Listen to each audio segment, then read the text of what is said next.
রাসেলমেনিয়া 42 হয়ে গেল। হ্যাঁ, নাইট ওয়ান তো কালকে যে আমরা ফিল করেছি, কিন্তু নাইট টু এর ভাই ওপেনিংয়েই একটা শক। ব্রক লেসনার রিটায়ার্ড হয়ে গেলেন। কিচ্ছু বলার নেই, মানে আমি শক ছিলাম, মানে লাইভে সিরিয়াসলি মানে আমি যে এটা কি হলো। কিন্তু ভাই মেন ইভেন্টে Roman Reigns world heavyweight title capture করলেন আর ট্রিপল এইচের সাথে এই ছবিটা। কিন্তু এটা ভাই এনাফ নয়, এরও ওপরে আরও অনেক কিছু রয়েছে। রোমান রেন্স বলছেন আমি আবার ফুল টাইমার হব, নো মোর পার্ট টাইমার। তার সাথে সাথে এত বড় বড় ম্যাচগুলোকে প্ল্যান করা হচ্ছে। ভাই রোমান রেন্স কি করবে এবার? Hey guys, what's up and welcome to Shubham Dutta show.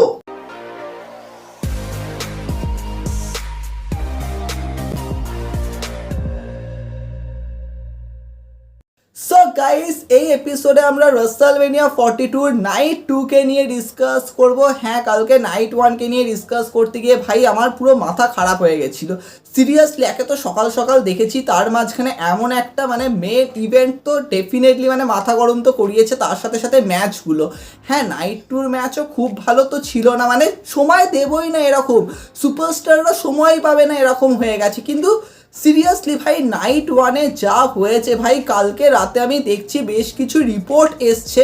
প্রথমে তো এটাই যে এই যে রেন্ডি অর্টন, ভাই রেন্ডি অর্টনকে নাকি অ্যাকচুয়ালি প্ল্যান করা হয়েছিল যে তাকে টাইটেল দেওয়া হবে, কিন্তু কিছু সপ্তাহ আগেই নাকি এই প্ল্যানটা চেঞ্জ করা হয়।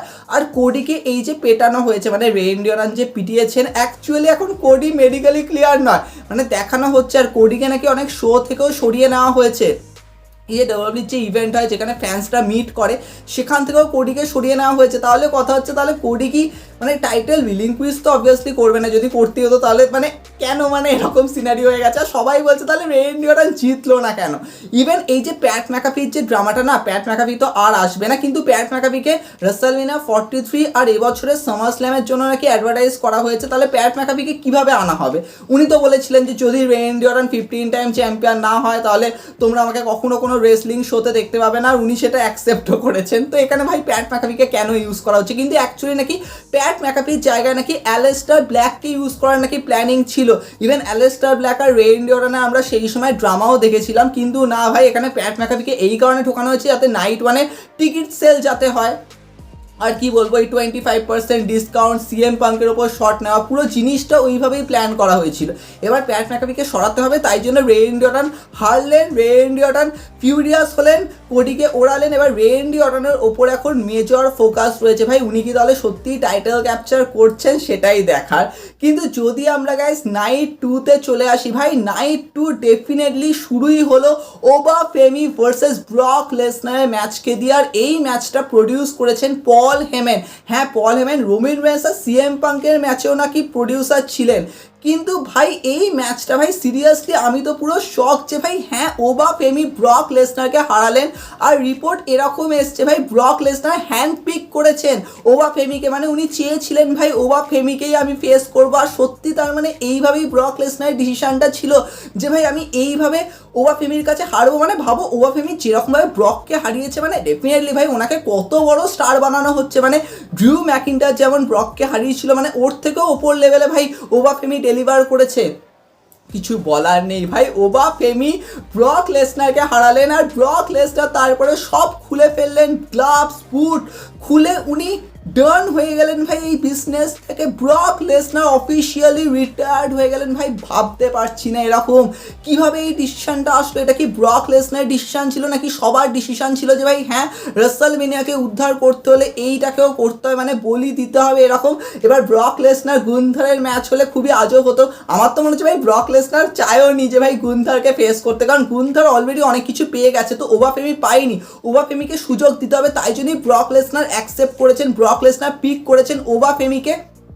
কিছু বলার নেই ভাই সিরিয়াসলি এই ম্যাচটা। তারপরে ভাই যেটা হলো, মানে ব্রক লেসনার সব ছেড়ে যেভাবে চলে গেলেন পল হেমেনকে হাফ করা, মানে সিরিয়াসলি ভাই আমি শক। ভাই আমি লাইভ দেখছি, আমি কিছু বলার নেই। কিন্তু এখনো অবধি এরকমই দেখানো হচ্ছে ভাই ব্রক লেসনারের ফিউচার কি সত্যি আনসার্টেন। দেখো অবভিয়াসলি ভাই ব্রক লেসনার এখানে ডান হয়ে গেছেন। আমার তো মনে হচ্ছে না যে কালকে মানে র আফটার রাসেলমেনিয়াতে ব্রক লেসনার থাকবে বলে। হ্যাঁ অ্যাডভার্টাইজ করা তো হয়েছে কিন্তু ব্রক লেসনার থাকবে না।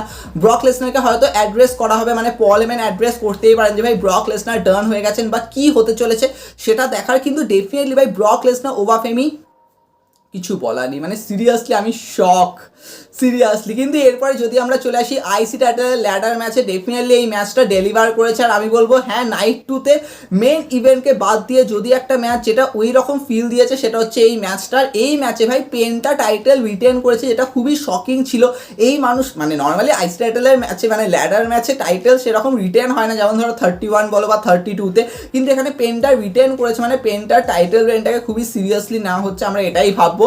এরপরে যদি আমরা চলে আসি ট্রিক উইলিয়ামস ভার্সেস স্যামি জেনের ম্যাচে, ভাই এই ম্যাচে আমি ভাবছিলাম ভাই স্যামি জেন কি কোনোভাবে হিল টার্ন করে মানে হিল টেকনিক ইউজ করে কোনোভাবে ট্রিক উইলিয়ামসকে হারাবে, কিন্তু না ভাই এখানে যেটা হতে হতো সেটাই হয়েছে। ট্রিক উইলিয়ামস টাইটেল ক্যাপচার করেছেন, ইউএস টাইটেল ক্যাপচার করেছেন, আর বেশি কিছু বলার নেই। স্যামি জেন তাকিয়ে রয়েছে, তাকানো কোনো উচিতই নয়, এই সিনটা করার কোনো উচিতই নয়। এরপরে কার্মেলো হেস আর ট্রিক উইলিয়ামসের স্টোরি লাইন শুরু হবে, আমরা অ্যাকসেপ্ট করবো। আমরা স্যামিকে আর অ্যাকসেপ্ট করতে পারছি না, সিচুয়েশন এরকম দিকে চলে গেছে, আমরা মানতে পারছি না, আর কিছু বলার নেই।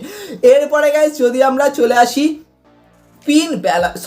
ডিমন ব্যালার ভার্সেস ডমিনিক মিস্টারের ম্যাচের দিকে, হ্যাঁ এই ম্যাচটা আমি যখন প্রেডিকশন ভিডিও বানিয়েছিলাম মানে আমরা তো ভাই জানতাম না ভাই এটা যে স্ট্রিট ফাইট, এটা হঠাৎ করে নাকি স্ট্রিট ফাইট হিসাবে নাকি প্রিপেয়ার করা হয়েছে। স্ট্রিট ফাইট হচ্ছে আর তোমরা এরকম ডেলিভার করছো, মানছি তোমরা ওয়েপেন্স ইউজ করেছো, তোমরা ক্যান্ডো স্টিক থেকে শুরু করে চেয়ার ইউজ করা যেরকম করেছো ঠিক আছে, কিন্তু স্ট্রিট ফাইটের মেন ফ্লেভারটা কি? ওই যে মানে ফাইট হচ্ছে মানে বাইরে চলে যাচ্ছে, এখানে ওখানে চলে যাচ্ছে, অডিয়েন্সের মাঝখানে চলে যাচ্ছে, আমরা ওই ফিলটাই করতে পারিনি। হ্যাঁ ডমিনিক মিস্টার ম্যাচটাকে টেনে নিয়ে গেছে, এটা মানতেই হবে।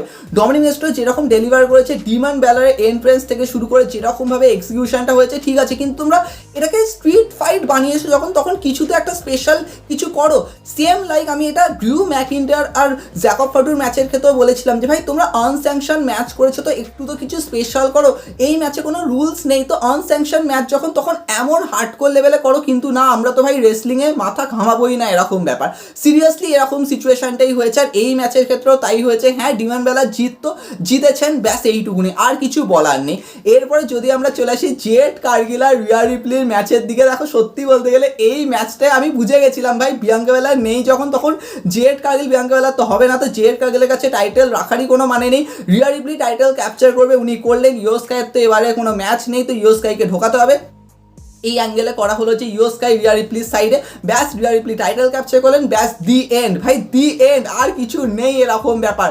জন সিনা নাইট টুর অ্যাটেন্ডেন্স ডিক্লেয়ার করলেন, তার সাথে সাথে ভাই মিজ আর কিট উইলসন চলে আসলো, এখানে ড্যানাউসেন চলে আসলো। ভাই ড্যানাউসেন আর যা হলো মানে জন সিনার সামনে 5 নাকালের সাথে যেরকমভাবে মারলেন আর কি বলবো, মানে ঠিক আছে চলো জন সিনাকে হোস্ট হিসাবে যতটা ইউজ করা, সত্যি বলতে গেলে জন সিনা বলে দিয়েছে আমি গুরুত্বপূর্ণ নই রাসেলমেনিয়া, তোমরা আমার থেকে কি ডিমান্ড করছো যে আমাকে এটা করতে হবে ওটা করতে হবে। ভাই আমি রিটায়ার্ড হয়ে গেছি, আমি জাস্ট হোস্ট, আমি জাস্ট আছি এরকম ব্যাপার। মানে সিরিয়াসলি আমরা কেনই বা জন সিনার উপর অত বেশি ফোকাস করবো, এটা উনিও চাইছেন না। উনি বলছেন ভাই তোমাদের কাছে শো রয়েছে, তোমরা শো ডেলিভার করতে পারছো না, তোমরা আমার উপর কেন ফোকাস করবে, এরকম ব্যাপার।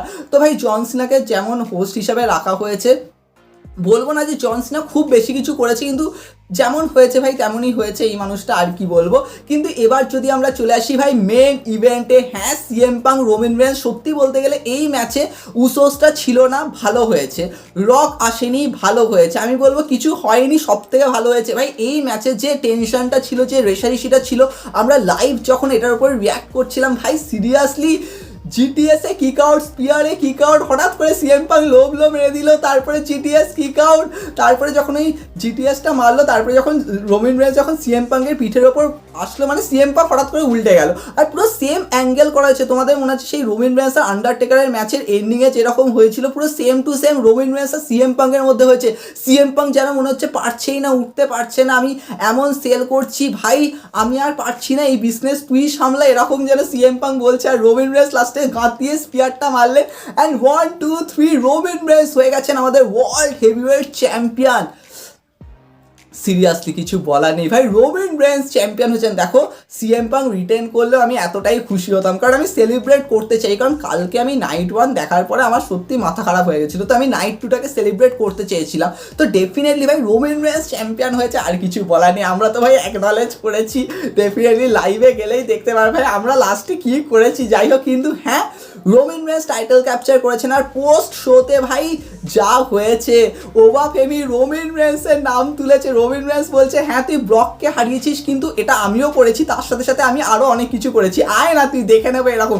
রোমান রেন্স জানিয়েছেন আমি আর পার্ট টাইমার নই, ফুল টাইমার হয়ে এসে গেছি, মানে এরকম ভাই ওটিসি ফুল টাইমার। আর এই মুহূর্তে নাকি প্ল্যান করা হচ্ছে রোমান রেন্স আর গুন্থারের ম্যাচ। হ্যাঁ ফিউচারে হবে ডেফিনেটলি, গুন্থারের সামনে কাউকে তো আনতে হবে, তার সাথে সাথে ভাই রোমান রেন্স আর ওবা ফেমি এই ম্যাচটারও ভাই এখন একটা হাইপ বিল্ড হয়ে গেছে। তাহলে কি এই ম্যাচটা এবারে সামার স্ল্যামে হতে চলেছে? কি মনে হচ্ছে তোমরা কমেন্টে জানাও। কিন্তু ডেফিনেটলি ভাই রোমান রেন্স আর ট্রিপল এইচের এই ছবিটা, কারণ আমরা যেটাকে নিয়ে কথা বলছিলাম ভাই রয়্যাল রাম্বলের টাইমে, ভাই রোমান রেন্স আর ট্রিপল এইচের সম্পর্ক কেমন, মানে এদের মধ্যে কি কোনো রেষারেষি, তো এই যে ছবিটা, এই ছবিটার খুবই দরকার ছিল রোমান রেন্স আর ট্রিপল এইচের।